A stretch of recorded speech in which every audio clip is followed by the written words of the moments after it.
ख्याल अजकल दी कुड़ियां ज़्यादा मॉडर्न ज़माने वाल जा रही ने, अपने फोक नूं भुलदियां जा रही ने, तो उस चीज़ नूं ही अगे वधाउण वास्ते कि साडा फोक ना भुल्लण, उस चीज़ करके आपां सिखा रहे हैं अगे। ते नाल ही मैं बीन शुरू की है जी, हुण बीन वजाणी शुरू कर। ਜਿਹੜੀਆਂ ਬਜ਼ੁਰਗਾਂ ਦੀਆਂ ਬਣੀਆਂ ਹੋਈਆਂ ਸੀਗੀਆਂ ਧਾਰਨਾਵਾਂ ਕਿ ਨਹੀਂ ਵਜਾ ਸਕਦੀਆਂ ਕੁੜੀਆਂ, ਉਸ ਚੀਜ਼ ਨੂੰ ਮੈਂ ਪ੍ਰੂਵ ਕਰਨਾ ਸੀ ਕਿ ਕੁੜੀਆਂ ਵਜਾ ਸਕਦੀਆਂ ਨੇ, ਕੁੜੀਆਂ ਕੁਝ ਕਰ ਸਕਦੀਆਂ ਨੇ। ਵਾਹਿਗੁਰੂ ਜੀ ਖਾਲਸਾ, ਵਾਹਿਗੁਰੂ ਜੀ ਫਤਿਹ। ਮੇਰਾ ਨਾਮ ਅਨੁਰੀਤਪਾਲ ਕੌਰ ਹੈ ਤੇ ਮੈਂ ਬਚਪਨ ਤੋਂ ਹੀ ਇਸ ਫੀਲਡ ਦੇ ਨਾਲ ਜੁੜੀ ਹੋਈ ਹਾਂ ਤੇ ਮੇਰੇ ਮਮ ਡੈਡ ਬ੍ਰਦਰ, ਡੈਡ ਮੇਰੇ ਨਰਿੰਦਰਪਾਲ ਸਿੰਘ ਨੀਨਾ ਜੀ ਤੇ ਫਿਲਮ ਲਾਈਨ 'ਚ ਨੇ ਉਹ। ਤੇ ਸ਼ੁਰੂ ਤੋਂ ਹੀ ਇਸ ਚੀਜ਼ ਦੇ ਵਿੱਚ ਇੰਨਾ ਜ਼ਿਆਦਾ ਰੁਝਾਅ ਸੀਗਾ ਕਿ ਇੰਸਟਰੂਮੈਂਟ ਸਿੱਖਣਾ ਜਾਂ ਦੂਜਿਆਂ ਨੂੰ ਵਜਾਉਂਦੇ ਵੇਖਣਾ। ਤੇ ਬਚਪਨ ਤੋਂ ਹੀ ਗੱਤਕੇ ਦੇ ਨਾਲ ਜੁੜੀ ਹੋਈ ਸੀਗੀ, ਗੱਤਕੇ ਦੇ ਜੌਹਰ ਦਿਖਾਉਂਦੇ ਸੀਗੇ ਜਾ ਜਾ ਕੇ ਅਲੱਗ-ਅਲੱਗ ਸਟੇਟਸ ਦੇ ਵਿੱਚ। ਇੰਸਟਰੂਮੈਂਟਸ ਦੇ ਨਾਲ ਮੈਂ ਆਪਣੀ ਜਾਣ ਪਛਾਣ ਕੀਤੀ, ਮੈਂ ਉਹਨਾਂ ਨੂੰ ਸਿੱਖਿਆ, ਮੈਂ ਉਹਨਾਂ ਨੂੰ ਦੇਖਿਆ ਕਿ ਉਹ ਕਿਵੇਂ ਵੱਜਦੇ ਨੇ, ਕੀ ਹੈ ਉਹਨਾਂ ਦਾ। ਤੇ ਇੱਕ ਪ੍ਰੋਗਰਾਮ ਹੋਇਆ ਸੀ ਮੇਰੇ ਉਸਤਾਦ ਜੀ ਨੇ, ਕਰਮਜੀਤ ਸਿੰਘ ਬੱਗਾ ਜੀ, ਤੇ ਉਹਨਾਂ ਦਾ ਗੁਰੂ ਚੇਲਾ ਪ੍ਰੋਗਰਾਮ ਸੀਗਾ ਤੇ ਉਹਦੇ ਵਿੱਚ ਉਹਨਾਂ ਨੇ ਜਿੰਨੇ ਵੀ ਆਪਣੇ ਸ਼ਾਗਿਰਦ ਸੀਗੇ ਉਹਨਾਂ ਵਾਸਤੇ ਪ੍ਰੋਗਰਾਮ ਸੀਗਾ ਤੇ ਇੱਕ ਉੱਥੇ ਅਨਾਉਂਸ ਹੋਇਆ ਕਿ ਕੁੜੀ ਕੋਈ ਕਿਉਂ ਨਹੀਂ ਵਜਾਉਂਦੀ ਇਸ ਇੰਸਟਰੂਮੈਂਟ ਨੂੰ। ਤੇ ਉੱਥੇ ਆਈ ਥਿੰਕ ਪੁਰਾਣੇ ਬਜ਼ੁਰਗਾਂ ਦੀ ਕਹਾਵਤ ਹੈ ਕਿ ਕੁੜੀਆਂ ਵਿੰਡ ਇੰਸਟਰੂਮੈਂਟ ਨਹੀਂ ਵਜਾ ਸਕਦੀਆਂ। ਤੇ ਮੇਰੇ ਡੈਡ ਨੇ ਉੱਥੇ ਅਨਾਉਂਸ ਕੀਤਾ ਸੀਗਾ ਕਿ ਮੇਰੀ ਬੇਟੀ ਅੱਗੇ ਆਏਗੀ ਜ਼ਰੂਰ ਤੇ ਵਰਲਡ ਦੀ ਪਹਿਲੀ ਕੁੜੀ ਬਣੇਗੀ ਤੇ ਜ਼ਰੂਰ ਸਿੱਖ ਕੇ ਵਿਖਾਏਗੀ। ਉੱਥੋਂ ਹੌਲੀ ਹੌਲੀ ਰੁਝਾਨ ਹੋਇਆ ਇਹਦੇ ਵਿੱਚ ਤੇ ਅਸੀਂ ਪਿਛਲੇ 2 ਸਾਲਾਂ ਤੋਂ ਕੰਟੀਨਿਊ ਵਿਰਾਸਤੀ ਅਖਾੜਾ ਕਰਵਾ ਰਹੇ ਸੀਗੇ, ਡਿਊ ਟੂ ਕੋਵਿਡ ਬੰਦ ਹੋ ਗਿਆ ਸੀਗਾ। ਤੇ ਉਹਦੇ ਵਿੱਚ ਜਦੋਂ ਸਾਰੇ ਜਾਣੇ ਗਾਉਂਦੇ ਸੀਗੇ, ਵਜਾਉਂਦੇ ਸੀਗੇ ਤੇ ਉੱਥੇ ਹੌਲੀ ਹੌਲੀ ਮੈਂ ਉਹਨਾਂ ਦੇ ਵਿੱਚ ਬਹਿਣਾ ਸ਼ੁਰੂ ਕੀਤਾ ਤੇ ਉਹਨਾਂ ਵਿੱਚ ਸਿੱਖਣਾ ਸ਼ੁਰੂ ਕੀਤਾ ਤੇ ਉੱਥੋਂ ਦੀ ਹੌਲੀ ਹੌਲੀ ਪ੍ਰੈਕਟਿਸ ਸ਼ੁਰੂ ਕੀਤੀ। ਪ੍ਰੈਕਟਿਸ ਦੇ ਵਿੱਚ ਮੈਨੂੰ 2 ਮਹੀਨੇ ਲੱਗ ਗਏ ਸੀਗੇ ਸਾਹ ਪਲਟਾਉਣ ਦੇ ਵਿੱਚ। ਸਾਡੀ ਪਾਣੀ ਦੇ ਵਿੱਚ ਪ੍ਰੈਕਟਿਸ ਹੁੰਦੀ ਹੈ ਜਿਹਦੇ ਵਿੱਚ ਸਾਨੂੰ ਬਬਲਸ ਵਜਾਉਣੇ ਪੈਂਦੇ ਨੇ ਤੇ ਉਹ ਬਬਲਸ ਨੂੰ ਇੱਕਸਾਰ ਵਜਾਉਣਾ ਪੈਂਦਾ ਤੇ ਸਾਹ ਨਹੀਂ ਟੁੱਟਣ ਦੇਣਾ ਬਿਲਕੁਲ ਵੀ। ਤੇ ਉਹ ਸਾਹ ਪਲਟਾ ਕੇ ਹੌਲੀ ਹੌਲੀ ਮੈਂ ਅਲਗੋਜ਼ਿਆਂ ਤੱਕ ਪਹੁੰਚੀ, ਅਲਗੋਜ਼ਿਆਂ ਨੂੰ ਵਜਾਉਣਾ ਸ਼ੁਰੂ ਕੀਤਾ ਤੇ ਫਿਰ ਆਪਣੀਆਂ ਧੁਨਾਂ ਕੱਢਣੀਆਂ ਸ਼ੁਰੂ ਕੀਤੀਆਂ। ਤੇ ਹੁਣ ਇਹਦੇ ਵਿੱਚ ਮੈਨੂੰ 2 ਸਾਲ ਹੋ ਗਏ ਨੇ ਸਿੱਖਦਿਆਂ ਨੂੰ ਤੇ ਅੱਗੇ ਹੋਰ ਵੀ ਮੈਂ ਸਿੱਖਣ ਦੀ ਕੋਸ਼ਿਸ਼ ਕਰ ਰਹੀ ਹਾਂ, ਹੋਰ ਇੰਸਟਰੂਮੈਂਟਸ ਵਜਾਉਣ ਦੀ ਕੋਸ਼ਿਸ਼ ਕਰ ਰਹੀ ਹਾਂ।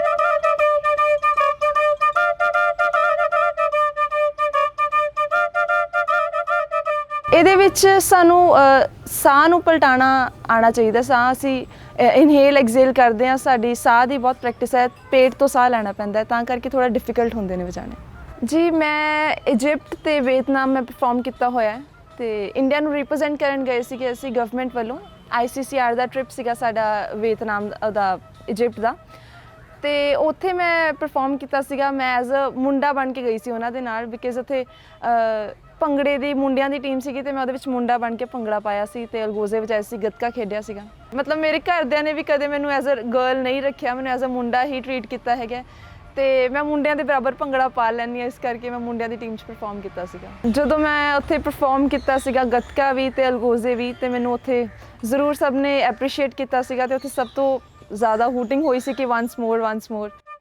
ਉੱਥੇ ਦੱਸਿਆ ਗਿਆ ਸੀਗਾ ਕਿ ਮੈਂ ਇੱਕ ਕੁੜੀ ਹੈਗੀ ਹਾਂ ਤੇ ਉਸ ਕਰਕੇ ਵੀ ਲੋਕਾਂ ਨੇ ਬੜਾ ਐਪਰੀਸ਼ੀਏਟ ਕੀਤਾ ਸੀਗਾ। ਜੀ ਮੈਨੂੰ 2 ਦਿਨ ਪਹਿਲਾਂ ਹੀ ਐਪਰੀਸ਼ੀਏਸ਼ਨ ਮੈਨੂੰ ਮੇਲ ਆਈ ਹੈ ਇੰਡੀਆ ਬੁੱਕ ਆਫ ਰਿਕਾਰਡਸ ਦੇ ਵੱਲੋਂ ਤੇ ਮੈਂ ਅਪਲਾਈ ਕੀਤਾ ਸੀਗਾ ਉੱਥੇ ਇੰਡੀਆ ਬੁੱਕ ਆਫ ਰਿਕਾਰਡਸ ਵਾਸਤੇ ਤੇ ਮੈਨੂੰ ਉਹਨਾਂ ਦਾ ਹੁਣੀ ਰਿਸਪੌਂਸ ਆਇਆ ਕਿ ਮੈਨੂੰ ਮੈਡਲ ਤੇ ਸਰਟੀਫਿਕੇਟ ਮਿਲਿਆ ਉੱਧਰੋਂ ਦੀ। ਕਿਸ ਗੱਲ ਦਾ ਮਤਲਬ ਕੀ ਲਿਖਿਆ ਹੋਇਆ? ਜੀ ਮੈਂ ਅਲਗੋਜ਼ੇ ਵਜਾਏ ਸੀਗੇ ਤੇ ਵਰਲਡ ਦੀ ਪਹਿਲੀ ਕੁੜੀ ਹੈਗੀ ਹਾਂ ਤੇ ਉਸ ਚੀਜ਼ ਕਰਕੇ ਫਿਰ ਮੈਨੂੰ ਐਪਰੀਸ਼ੀਏਸ਼ਨ ਅਵਾਰਡ। ਸਟਾਰਟਿੰਗ ਦੇ ਵਿੱਚ ਥੋੜ੍ਹਾ ਹੋਇਆ ਸੀਗਾ ਕਿ ਮੈਨੂੰ ਮੇਰੇ ਫਰੈਂਡਸ ਨੇ ਹੀ ਕਿਹਾ ਸੀਗਾ ਕਿ ਤੂੰ ਕੀ ਸਿੱਖ ਰਹੀ ਹੈ, ਤੂੰ ਹੈ ਨਾ ਕਿ ਤੂੰ ਇਸ ਲਾਈਨ 'ਚ ਕਿੱਦਾਂ ਹੈ। ਮੈਂ ਕਿਹਾ ਮੇਰੀ ਤਾਂ ਫੈਮਿਲੀ ਹੀ ਸ਼ੁਰੂ ਮੁੱਢ ਤੋਂ ਹੀ ਇਹਦੇ ਵਿੱਚ ਜੁੜੀ ਹੋਈ ਹੈ ਤੇ ਮੈਨੂੰ ਇਹ ਸੀਗਾ ਕਿ ਮੈਂ ਕਿਸੇ ਨਾ ਕਿਸੇ ਨੂੰ, ਮੈਂ ਜਿਹੜੇ ਮੈਨੂੰ ਟੋਕਦੇ ਸੀ ਮੈਂ ਉਹਨਾਂ ਨੂੰ ਪ੍ਰੂਵ ਕਰਨਾ ਸੀਗਾ ਕਿ ਮੈਂ ਕਰ ਸਕਦੀ ਹਾਂ ਤੇ ਕੋਈ ਕੁੜੀ ਇਸ ਫੀਲਡ ਵਿੱਚ ਆ ਸਕਦੀ ਹੈ। ਮੈਨੂੰ 2.5 ਸਾਲ ਹੋ ਗਏ ਨੇ ਵਜਾਉਂਦਿਆਂ ਨੂੰ ਤੇ ਇੱਕ ਸਟਾਰਟਿੰਗ ਦੇ ਵਿੱਚ ਹੀ ਇੱਕ ਪੁਆਇੰਟ ਆਉਂਦਾ ਜਿੱਥੇ ਅਸੀਂ ਸਾਹ ਪਲਟਾਉਣਾ ਸ਼ੁਰੂ ਕਰਦੇ ਹਾਂ। ਉੱਥੇ ਪੁਆਇੰਟ ਆਉਂਦਾ ਕਿ ਤੁਸੀਂ ਜਾਂ ਤਾਂ ਛੱਡ ਸਕਦੇ ਹੋ ਜਾਂ ਅੱਗੇ ਕੰਟੀਨਿਊ ਕਰ ਸਕਦੇ ਹੋ ਤੇ ਇੱਕ ਉਹ ਪੁਆਇੰਟ ਆਇਆ ਸੀਗਾ ਜਿੱਥੇ ਐਂ ਹੋ ਰਿਹਾ ਸੀਗਾ ਕਿ ਸਾਹ ਨਹੀਂ ਪ੍ਰੋਪਰ ਵੱਜ ਰਿਹਾ, ਸਾਹ ਟੁੱਟ ਰਿਹਾ ਹੈ ਜਾਂ ਇੱਕ ਚੀਜ਼ ਦੇ ਵਿੱਚ ਨਹੀਂ ਵੱਜ ਰਿਹਾ ਤੇ ਉੱਥੇ ਮੈਂ ਮਨ ਫਿਰ ਪੱਕਾ ਕੀਤਾ ਸੀਗਾ ਜੇ ਕਰਨਾ ਹੈਗਾ, ਜੇ ਕੁਝ ਕਰਕੇ ਵਿਖਾਉਣਾ, ਲੋਕਾਂ ਨੂੰ ਦਿਖਾਉਣਾ ਹੈਗਾ ਕਿ ਕਰ ਸਕਦੀਆਂ ਨੇ ਕੁੜੀਆਂ ਤੇ ਇਹ ਲੈਵਲ ਨੂੰ ਵੀ ਪਾਰ ਕਰਨਾ ਪੈਣਾ। ਤੇ ਉੱਥੇ ਥੋੜੀ ਮੁਸ਼ਕਿਲ ਆਈ ਸੀਗੀ, ਪਰ ਉਹਨੂੰ ਵੀ ਮੈਂ ਪਾਰ ਕਰ ਲਿਆ ਸੀਗਾ।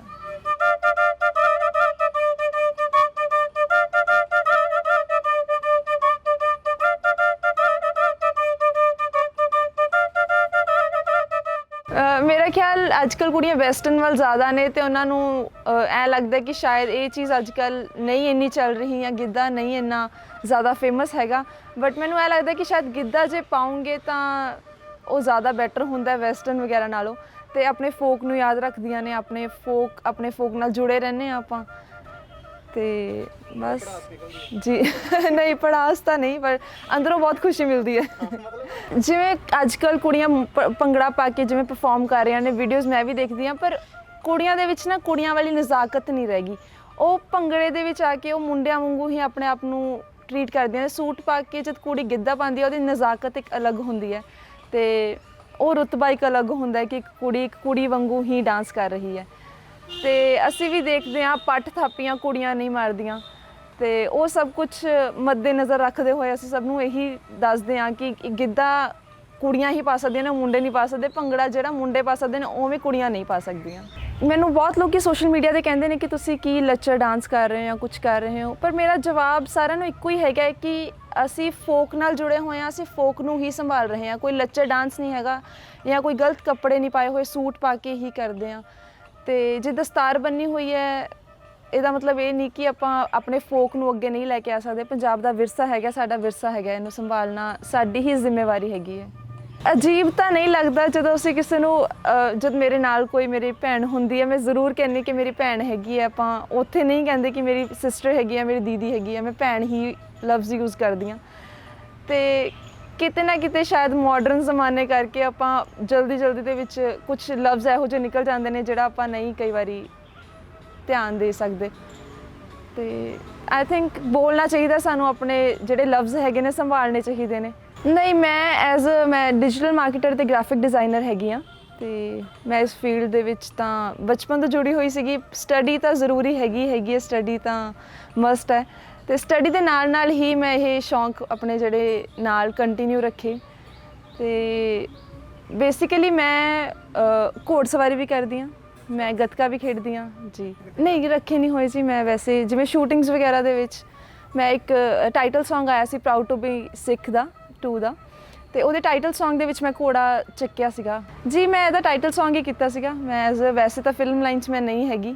ਮੇਰੇ ਪਿਤਾ ਜੀ ਹੈਗੇ ਨੇ ਜੀ ਫਿਲਮ ਲਾਈਨ 'ਚ ਨੇ, ਉਹ ਕਾਫੀ ਦੇਰ ਤੋਂ, ਕਾਫੀ ਸਾਲਾਂ ਤੋਂ ਜੁੜੇ ਹੋਏ ਨੇ। ਆਈ ਥਿੰਕ ਵਿਆਹ ਤੋਂ ਪਹਿਲਾਂ ਦੀ ਜੁੜੇ ਹੋਏ ਨੇ ਉਹ ਥੀਏਟਰ ਲਾਈਨ ਦੇ ਵਿੱਚ।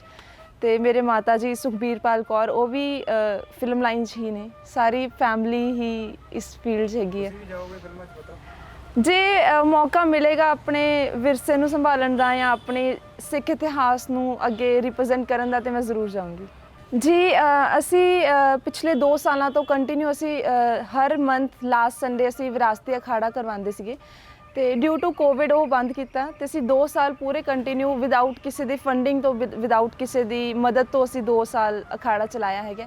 ਉਹਦੇ ਵਿੱਚ ਅਸੀਂ ਆਪਣੇ ਵਿਰਸੇ ਨੂੰ ਅੱਗੇ ਲੈ ਕੇ ਆਉਂਦੇ ਸੀਗੇ। ਅਸੀਂ ਸਿੱਖ ਰਿਗਾਰਡਿੰਗ ਜਿਹੜੇ ਸਾਡੀ ਸਿੱਖ ਧਰਮ ਦੇ ਰਿਗਾਰਡਿੰਗ ਜਿਹੜੇ ਪਲੇਜ਼ ਨੇ, ਅਸੀਂ ਨਿੱਕੀਆਂ ਜਿੰਦਾ ਵੱਡੇ ਸਾਕੇ ਕੋਈ ਨਾ ਕੋਈ ਪਲੇ ਆਪਾਂ ਕਰਦੇ ਸੀਗੇ। ਅਤੇ ਅਲੱਗ-ਅਲੱਗ ਜਿਹੜੀਆਂ ਸਾਡੀਆਂ ਸਿਟੀਜ਼ ਹੈਗੀਆਂ ਨੇ, ਅਲੱਗ-ਅਲੱਗ ਸਟੇਟਸ ਹੈਗੀਆਂ ਨੇ, ਉਹਨਾਂ ਦੇ ਡਾਂਸਿਸ ਵੀ ਅਸੀਂ ਬੁਲਾਏ ਨੇ। ਸਾਰਾ ਕੁਝ ਅਸੀਂ 2 ਸਾਲ ਕੰਟੀਨਿਊ ਰੱਖਿਆ ਸੀਗਾ ਜੀ। ਇੱਕ ਤਾਂ ਮੈਂ ਸਾਰੀ ਫੈਮਲੀਜ਼ ਨੂੰ ਜਾਂ ਕੁੜੀਆਂ ਨੂੰ ਮੈਂ ਇੱਕ ਚੀਜ਼ ਕਹਿਣਾ ਚਾਹੂੰਗੀ ਕਿ ਜੇ ਤੁਸੀਂ ਕੁਝ ਠਾਣਦੇ ਹੋ, ਕੁਝ ਘਰਦਿਆਂ ਨੂੰ ਕਹਿੰਦੇ ਹੋ ਜੇ ਮੈਂ ਕਰਨਾ ਹੈਗਾ, ਤਾਂ ਉਹ ਕਰਕੇ ਵਿਖਾਓ, ਉਹਨੂੰ ਵਿੱਚ ਨਾ ਛੱਡੋ। ਅਤੇ ਫੈਮਲੀ ਨੂੰ ਵੀ, ਮੈਂ ਪਰਿਵਾਰ ਨੂੰ ਵੀ ਇਹੀ ਬੇਨਤੀ ਕਰਾਂਗੀ ਕਿ ਕੁੜੀਆਂ ਨੂੰ ਜ਼ਰੂਰ ਅੱਗੇ ਲੈ ਕੇ ਆਓ, ਕੁੜੀਆਂ ਨੂੰ ਇਨਕਰੇਜ ਕਰੋ ਕਿਸੇ ਵੀ ਚੀਜ਼ ਲਈ। ਜੇ ਉਹ ਕੁਝ ਕਰਨਾ ਚਾਹੁੰਦੀਆਂ ਨੇ ਤਾਂ ਉਹਨਾਂ ਦਾ ਸਾਥ ਦਿਓ। ਅਤੇ ਮੈਨੂੰ ਇਸ ਦੇ ਨਾਲ ਹੀ ਇੱਕ ਛੋਟੀ ਜਿਹੀ ਗੱਲ ਚੇਤੇ ਆਉਂਦੀ ਹੈ। ਮੈਂ ਥੋੜ੍ਹੇ ਦਿਨ ਪਹਿਲਾਂ ਮੈਂ ਆਪਣੇ ਮਾਤਾ ਜੀ ਦੇ ਨਾਲ ਗਈ ਸੀਗੀ, ਡਬਿੰਗ ਸਟੂਡੀਓ ਗਈ ਸੀ, ਉਹਨਾਂ ਦੀ ਕੋਈ ਡਬਿੰਗ ਸੀਗੀ। ਅਤੇ ਉੱਥੇ ਅਸੀਂ ਬੈਠੇ ਹੋਏ ਸੀਗੇ, ਅਤੇ ਕਨਵਰ ਗਰੇਵਾਲ ਜੀ ਆਏ, ਉੱਥੇ ਬੈਠੇ ਹੋਏ ਸੀ ਸਾਹਮਣੇ। ਅਤੇ ਮੈਂ ਕੰਮ ਕਰ ਰਹੀ ਸੀਗੀ, ਕੋਈ ਕਿਸੇ ਨੂੰ ਮੇਲ ਭੇਜਣੀ ਸੀਗੀ, ਅਤੇ ਮੈਂ ਕੰਮ ਕਰਦੀ ਮੇਰੇ ਸਾਹਮਣੇ ਬੈਠੇ ਸੀ ਅਤੇ ਉਹ ਮੈਨੂੰ ਦੇਖਦੇ ਪਏ ਸੀਗੇ। ਅਤੇ ਮੈਂ ਜਦੋਂ ਉੱਪਰ ਮੂੰਹ ਚੁੱਕਿਆ ਅਤੇ ਉਹਨਾਂ ਨੇ ਮੈਨੂੰ ਇੱਕੋ ਚੀਜ਼ ਕਹੀ, ਕਹਿੰਦੇ ਜਿਸ ਸਰੂਪ ਦੇ ਵਿੱਚ ਮੈਂ ਹੈਗੀ ਹਾਂ, ਇਸ ਸਰੂਪ ਦੇ ਵਿੱਚ ਦੇਖ ਕੇ ਉਹਨਾਂ ਨੂੰ ਸਿਰਫ ਗੁਰੂ ਗੋਬਿੰਦ ਸਿੰਘ ਜੀ ਦੀ ਹੀ ਫੋਟੋ ਸਾਹਮਣੇ ਆ ਰਹੀ ਸੀਗੀ। ਅਤੇ ਕਹਿੰਦੇ ਜੇ ਕੁੜੀਆਂ ਇਸ ਸਰੂਪ ਦੇ ਵਿੱਚ ਹੋਣ ਤਾਂ ਉਹਨਾਂ ਦੇ ਲੋਕਾਂ ਦੇ ਮਨਾਂ ਦੇ ਵਿੱਚ ਜਾਂ ਕਿਸੇ ਦੇ ਵੀ ਮਨਾਂ ਦੇ ਵਿੱਚ ਕੋਈ ਗਲਤ ਖਿਆਲ ਨਹੀਂ ਆ ਸਕਦਾ।